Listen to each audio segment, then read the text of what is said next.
Oh, excuse me. I didn't even notice I started recording. I'm just looking into the webcam. Okay. Some advice I want to give you guys if you are applying for a flight attendant for whatever airline you would like to apply for.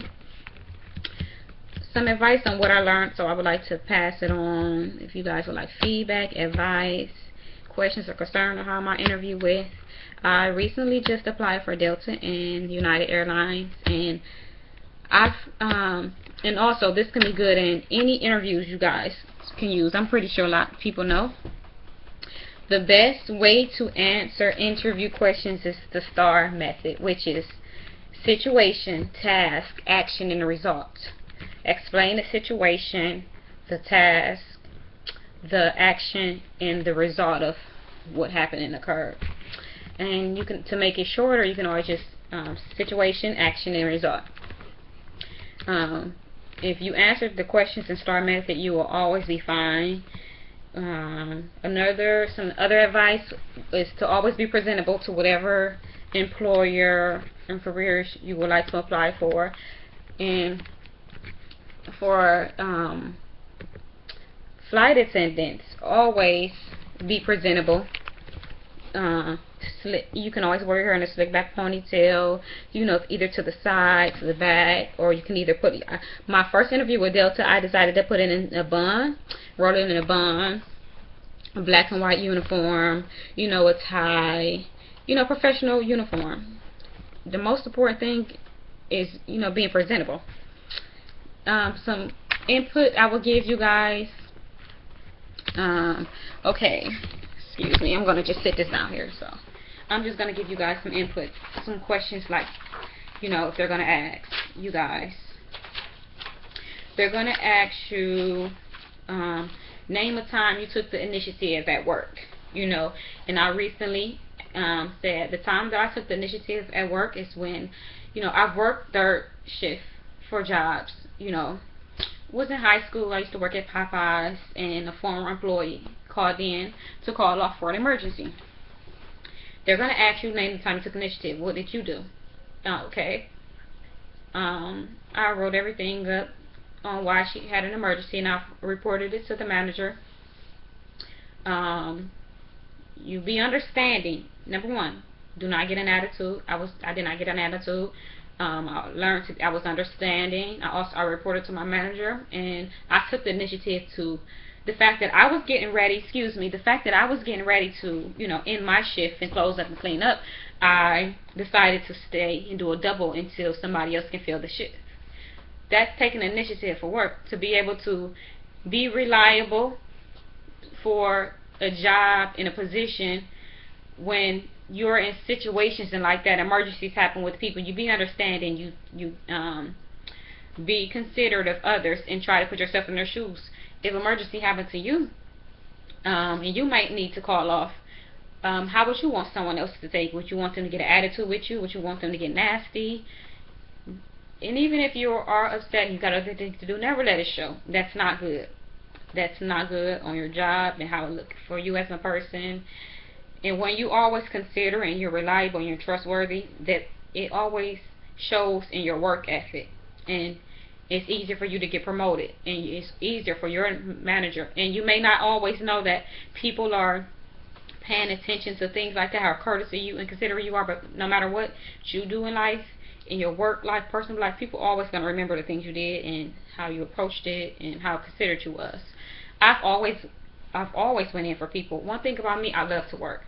When you love to work and love what you do, it do not feel like work, you know.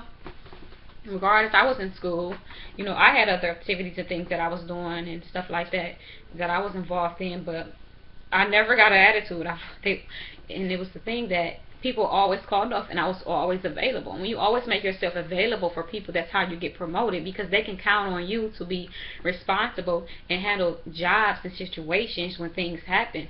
Okay, you know, Catrice is the only one that making herself available for people and, you know, the job in certain situations. I'm going to promote her because I feel like she can handle this responsibility that others may not be able to.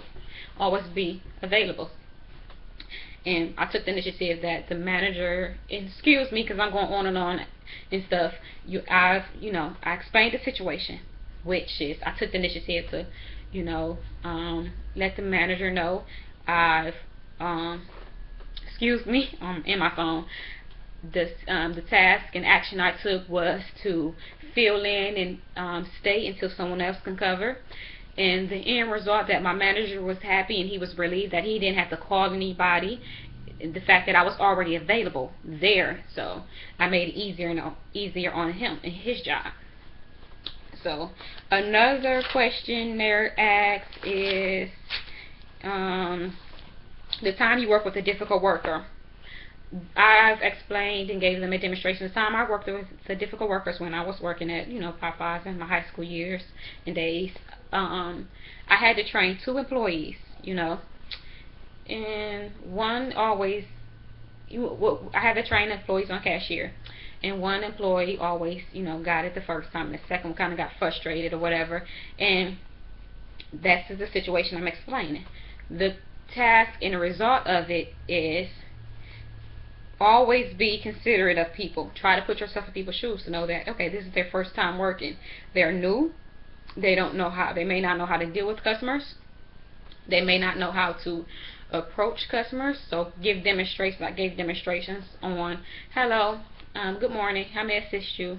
Or always say, good morning, my name is Catrice, how may I help you? How may I assist you? And always wait for them to respond. Always be poised. Always greet them with a smile. Always welcome them. I just gave them certain demonstrations, and always will let them take turns, and one will get it and the second one will not, and she would just get frustrated and stuff. Always learn to be patient with people. Always. And considerate. It takes you far in life.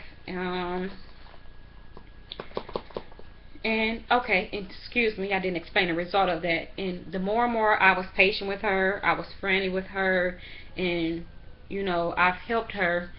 You don't understand or realize when you help people, you take the initiative to be patient with people, it's a relief for them or whatever.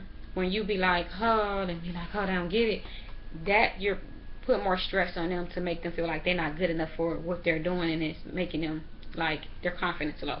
So when push them, when you push a person know they can do it, it builds their confidence up. When you take out the time to help them and demonstrate things to them, they learn things more faster and efficiently. You go over things, you just prep them, you build them, you motivate them. Sooner and eventually they will get it, and they'll be able to greet people without help. Hello, good morning, my name is so and so, how may I help you? And customers will also know it in their poise and how they greet them and their smile. And also your manager, former manager, and employees. Everything is a teamwork. No matter what you do in your job and your work, and independently, at the end of the day, we all are a team, and we all do things independently. So always be polite to everybody, no matter what situation it is. The time you work with a dishonest worker, you can always give any demonstration and example for whenever time you work with a dishonest worker. Okay, Delta, they're going to ask you 4 questions, and the other 4 is going to be multiple choice. And here's some, I'm going to give you guys some other advice, but I'm just going to cut it short now because I don't want the video to be ongoing, like I'm just going rambling on. So that's just some advice for how to handle situations and the questions they may ask you, and that was for the Delta interview. So if you guys need any advice, input, just subscribe to my channel below, and you can also message me. Thank you.